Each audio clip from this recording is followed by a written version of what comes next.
Hello everyone and welcome to Metagame Mastery, where it's not just about what the card does, but how it impacts the game. Commander 2018 preview season is finally upon us, and we're going to take a look at all the new Planeswalker commanders. If you enjoyed this content, click that subscribe button so you get access to all our latest content, and if you're looking to support the channel, check out our Amazon affiliate link in the description below to pre-order your Commander 2018 decks.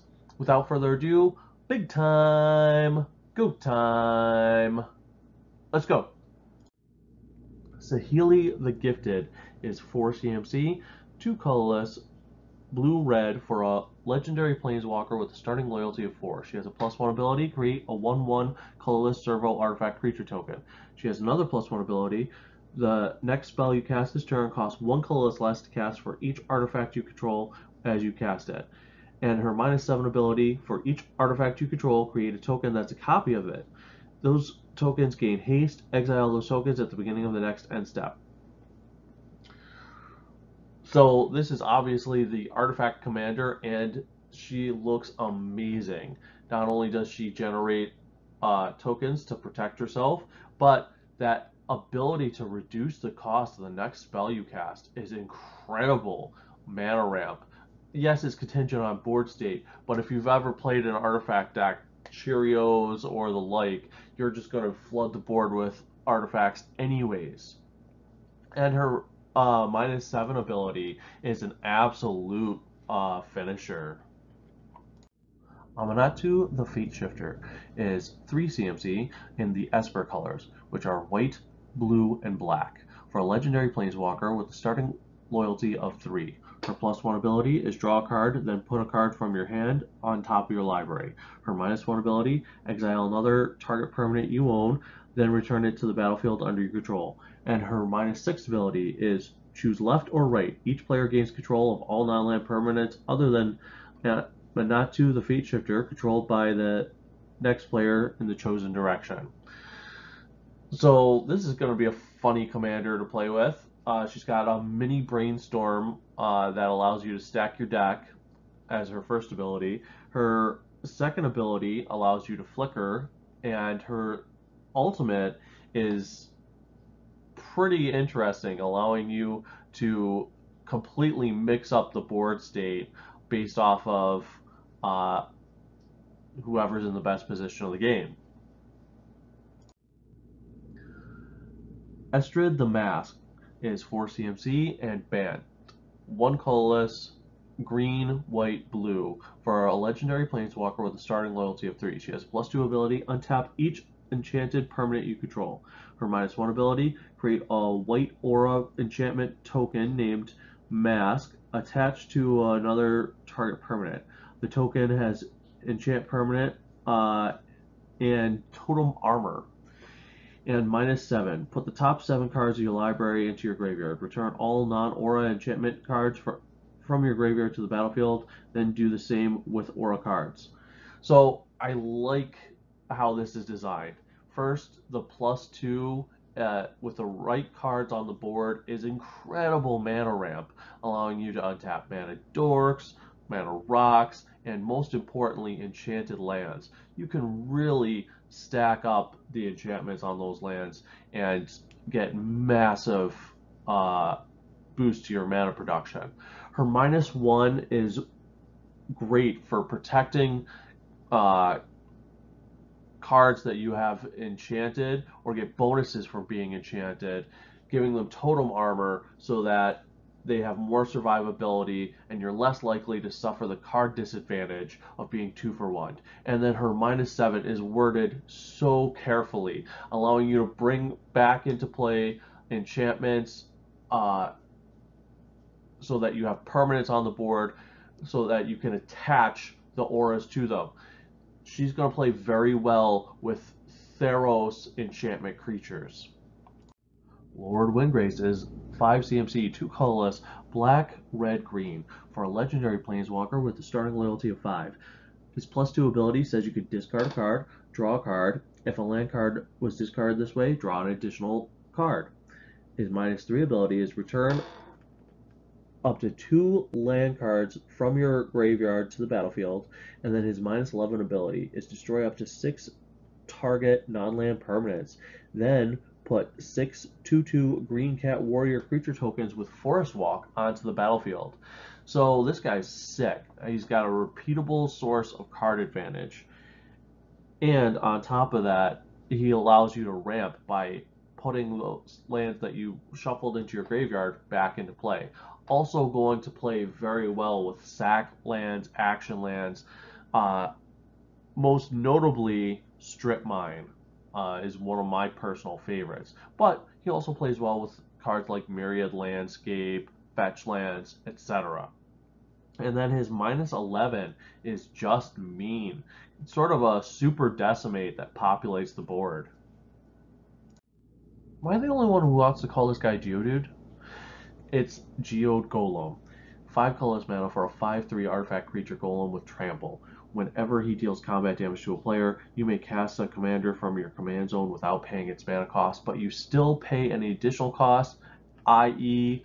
commander tax. Still freaking amazing. This guy's going to be an absolute staple in any deck where your commander costs more than 5 mana, allowing you to cheat them into play and be able to attack, activate their abilities immediately, or even put on protection spells to protect them. This guy's going to be great. Coveted Jewel is 6 colorless mana for an artifact. When it enters the battlefield, draw 3 cards. You can tap it to add 3 mana of any one color to your mana pool. Whenever one or more creatures an opponent controls attack you and aren't blocked, that player draws 3 cards and gains control of Coveted Jewel. Untap it.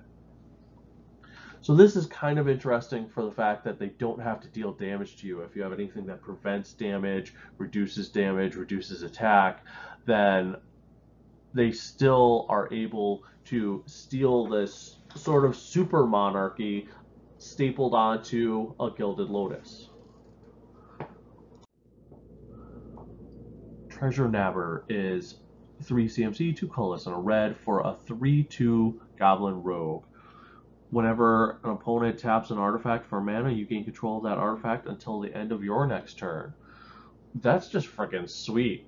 Yeah, even in the picture, he's holding a soul ring.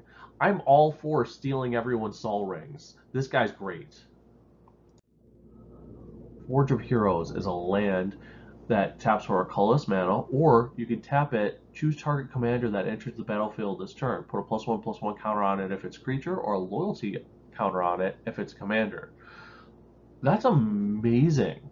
Just being able to bump up your commander above curve for 1 colorless mana effectively is outstanding. Great card. Retrofit Foundry is 1 colorless mana for an artifact. You can pay 3 colorless mana, untap it. You can pay 2 colorless mana, tap it, create a 1/1 colorless servo artifact creature token. You can pay 1 colorless mana to tap it, sacrifice a servo, create a 1/1 colorless Thopter artifact creature token with flying, or you could just tap it, sacrifice Thopter, create a 4/4 colorless construct artifact creature token. So this thing's going to play really well with the Kaladesh token generating cards. And they were clever enough to design this so it doesn't automatically go infinite with Ashnod's Altar. Saheeli's Directive is basically Inventor's Wave. It's X red for a sorcery with Improvise. Reveal the top X cards of your library. You may put any number of artifact cards with a converted mana cost X or less from among them onto the battlefield. Then put all cards revealed that way that weren't put onto the battlefield into your graveyard. Absolutely amazing. Game winner almost every time you play it. If you're not popping this off for 30, then you're probably building your artifact deck wrong. Awesome card. Thanos, Urza's Apprentice, is 2 CMC. Izzet colors blue-red for a 1/3 legendary human artificer. He has haste, and you could pay a blue and a red and tap him. Copy target activated or triggered ability you control from artifact source. You may choose new targets for the ability. Absolutely amazing. You're going to do stupid stuff with this guy. Varchild, Betrayer of Kelder, is 3 CMC, 2 colorless, and a red for a 3/3 legendary human knight. Whenever she deals combat damage to a player, that player creates that many 1/1 red survivor creature tokens. Survivors your opponents control can't block, and they can't attack you or a planeswalker you control. When she leaves the battlefield, gain control of all survivors. So this is kind of interesting. She populates the board much like the cat creatures we saw in last year's Commander, with tokens that can't affect you, but once it's all said and done, if anything happens to Varchild, you get to collect all the survivors. So that makes it so that there's incentive for your opponents not to hit her with spot removal. Doesn't really do anything if there's a board wipe. Echo Storm is 5 CMC, 3 colorless blue for a sorcery. Whenever you cast a spell, copy it for each time you cast your commander from the command zone this game. You may choose new targets for the copies. Create a token that's a copy of target artifact. This could potentially get really nuts. And the last one here is a foreign language preview that's so good I had to include it right away. It's called Infinite Atlas. It costs 2 colorless mana for an artifact. You can pay 2 colorless, tap it to draw a card. Activate this ability only if you control at least 3 lands with the same name. This is amazing in monocolored decks. Specifically, the monocolored decks that are already having issues drawing cards. I'm talking about mono white and mono red. This is an absolute godsend. Well, that's it for today. If you enjoy our content, click that subscribe button so you get access to all our latest videos. And if you're looking to support the channel, check out our Amazon affiliate link in the description below, where you can pre-order your Commander 2018 pre-con decks. This has been Metagame Mastery. Peace!